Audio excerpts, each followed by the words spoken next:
Винка Саздова, македонска писателка, воедно и основач на издавачкиот центар 3 Скопје. Финусам пустински песок, продолжение на Звездена џунгла, претходник на Имаш пчела на носот. Една душа во две тела, родени на ист ден, ист час. Учат во исто одделение, исто место. Се нарекуваат Јаси и Тијас, а инаку познати како Стела и Сани. Неразделни, но и убедени во тоа. Но дали е се така едноставно детски? Вечно ли ќе си ги заклучат синџирчињата, па не ќе им се наруши тоа никогаш? Таа е Стела, весела и шаша. Ненадејно заминува во Дубај.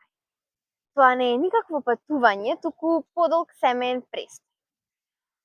Таму се е толку огромно, нереално и не онака како што многумина замислуваат. Тоа е место на минливоста и менливоста. Раскрсница на свет. Небото е на љубаво дома, вели. А тој е Сани, слободен и скромен.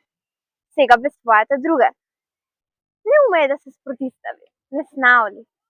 Па писменцата од далечниот исток ги користи како добар прирачник за своите училишни проблемати.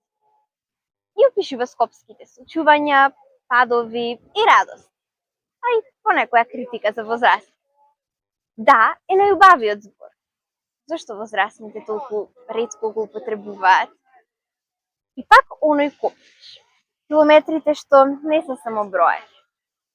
Затоа и се навраќа на неговото слого за Стела. Ти си звезда. Не ти треба туѓа светлина за да светиш. Ќе ги заменат ли зборовите на хартија, топлите прегратки, трмежливиот шепот, Григорот смеа? Така и созреваат, колку и не сакаат да го прифатат тоа. Зад овие страници навистина се кријат две среќни лица. Безгрешни. Кинусам пустински песок, Сани, пустинска сончевина. Зрно од песочниот часовник што отчукува.